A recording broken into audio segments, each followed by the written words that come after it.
안녕하세요. 통합과학의 임병준입니다. 자, 31차시 수업이고요. 31차시 수업은 생명 시스템에서 화학 반응에 대한 이야기를 다룰 겁니다.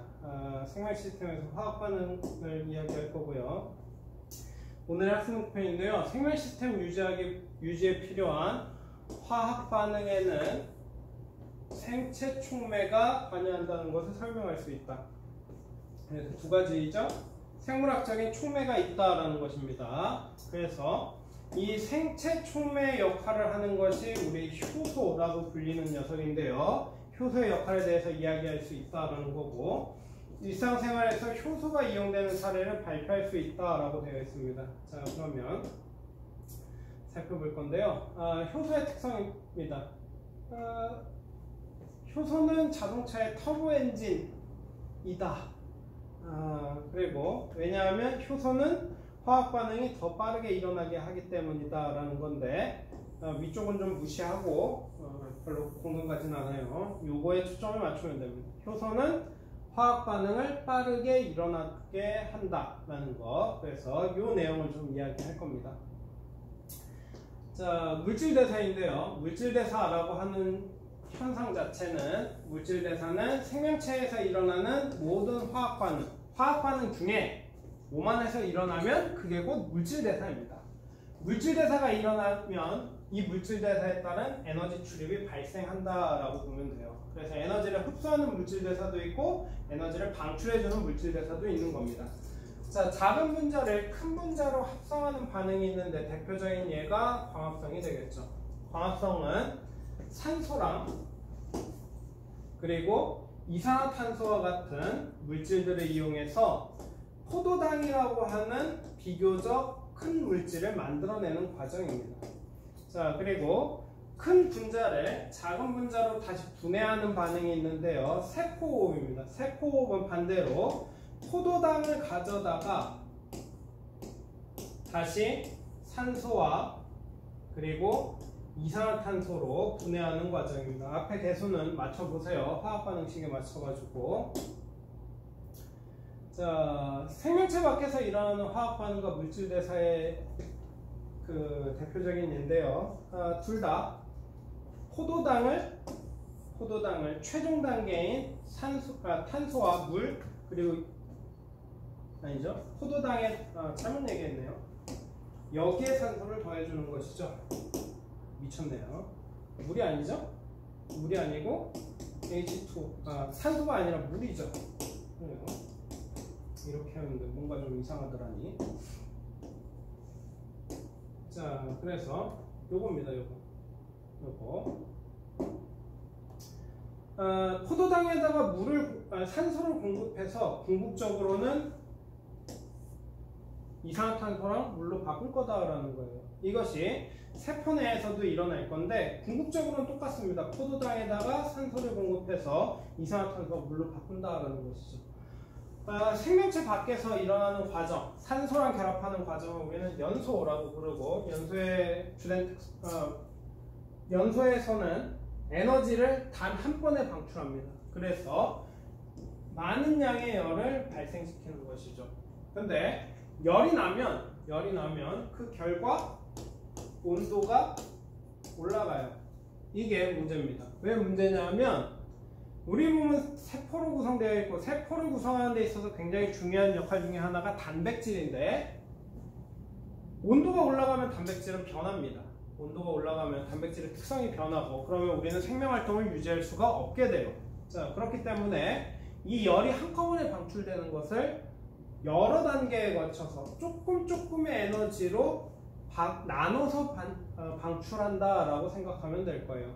그래서 연소는 한 번에 급격하게 일어나지만 똑같은 재료를 가지고 물질 대사를 할 때는 여러 번에 걸쳐서, 여러 단계에 걸쳐서 조금씩 에너지를 방출한다. 이 차이가 있다라고 보면 될 겁니다. 자, 책에 있는 내용인데요. 활성화 에너지라는 내용인데요. 활성화 에너지는 화학 반응이 일어나는데 필요한 최소한의 에너지입니다. 우리 대표적인 예로 연소를 좀 생각하면, 연소에 세 가지 조건이 있었죠. 연소의 세 가지 조건.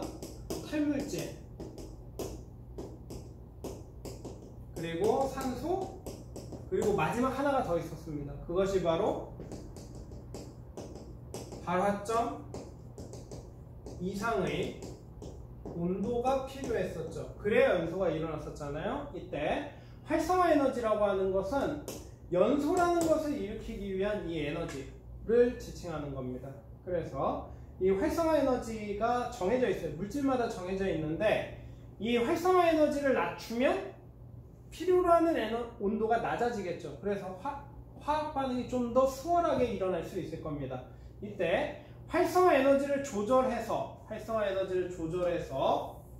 화학 반응이 잘 일어나도록 만들어주는 물질을 우리는 촉매라고 불러요. 촉매. 우리 몸에서는 이러한 활성화 에너지를 낮추기 위한 물질들이 있는데 그 녀석을 우리는 효소라고 부릅니다. 효소. 그래서 이 효소라고 하는 것이 물질 대사의 반응을 촉진하는 데 있어서 핵심적인 역할을 하고 있다라고 보면 돼요. 이 효소를 구성하는 데 있어서 가장 중요한 물질이 단백질입니다. 우리가 고기를 많이 먹어야 되는 이유예요. 고기를 안 먹을 수는 없어요. 먹어야 돼요. 왜냐하면 필요한 단백질이 있기 때문입니다. 물론 식물을 통해서도 단백질을 공급받을 수는 있는데 그러기엔 양이 너무 문제죠. 자, 물질 대사를 촉진하는 생체 촉매를 무엇이라고 하는가? 바로 앞에서 이야기했죠. 효소를 지칭하는 말이고요. 물질이 화학 반응을 일으키기 위해서 필요한 최소한의 에너지를 무엇이라고 하는가? 활성화 에너지. 요거를 반드시 기억해야 됩니다. 화학 반응이 일어나려면 반드시 활성화 에너지가 필요하다라는 거. 카탈레이스라고 불리우는 물질은 과산화수소를 분해하는데 영향을 줄 건데요. 이 효소가 어떤 기능을 하는지를 살펴보자라는 겁니다. 그래서 시험이 나올 건데요. 실험과 AP에 과산화수소를 3ml씩 넣고요. 두 개입니다. A, B. 여기에다가 이제 한쪽에다가만 간 조각을 넣지 않고 B에는 간 조각을 넣은 후에 기포가 발생하는 건지 보는 겁니다. 그래서 기포가 발생한다?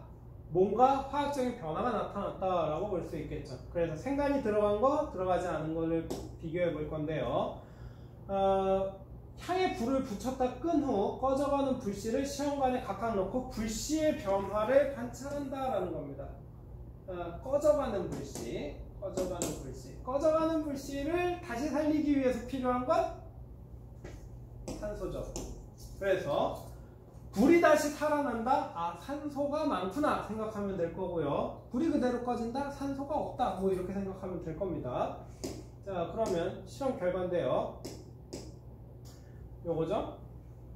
시험관 A는 그냥 아무것도 없는 거. 시험관 B는 간 집어넣은 거였었죠. 그래서 시험관 2에서는 간을 집어넣었을 때 기포가 발생한다. 뭔진 모르겠지만 화학 변화가 나타났다라는 것이죠. 그리고 불씨가 살아났다. 바꿔 얘기하면 산소가 나타났다라는 겁니다. 그래서 실험 결과 기포가 다시 발생한다. 과산화수소를 더 넣은 거죠. 과산화수소를 더 넣었을 때 똑같은 일이 일어나는지를 다시 한번 살펴본 겁니다. 그래서 참고로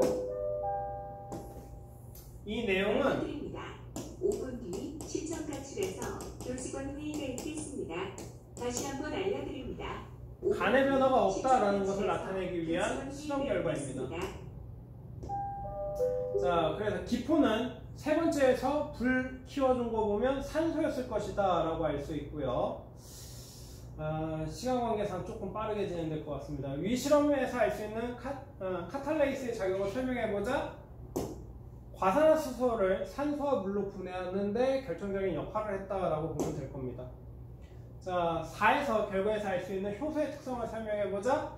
4에서는 추가로 과산화수소를 넣었을 때 과산화수소가 또다시 분해가 됐어요. 그렇다는 얘기는 효소 자체는 변하지 않았다라는 것이 되겠죠. 그래서 반응이 끝난 시험관 B에 과산화수소를 첨가했을 때 기포가 다시 발생하였으므로 카탈레이스라고 하는 효소가 남아 다시 사용된다라는 것을 알 수 있습니다. 그 결과 효소, 촉매라고 하는 것은 반응 과정에서 분해되거나 변하지 않고 다시 반응을 촉매할 수 있다라는 것을 알 수 있다라는 겁니다. 이게 촉매의 특성이에요. 촉매는 반응을 도와주기만 합니다. 자기는 관여 안 해요. 자기는 변하지 않고 반응의 속도만 조절해 주는 거, 활성화 에너지를 조절해서 속도만 변화시켜 주는 것, 요거를 우리는 촉매라고 부릅니다.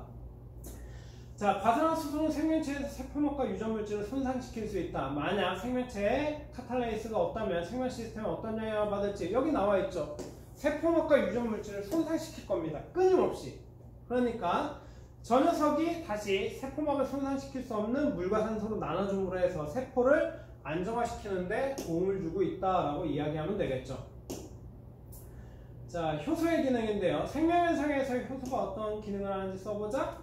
효소가 물질 대사를 촉진합니다. 물질 대사를 촉진하여 생명활동이 원활하게 일어나므로 효소는 생명활동을 유지하는데 필수적인 역할을 한다.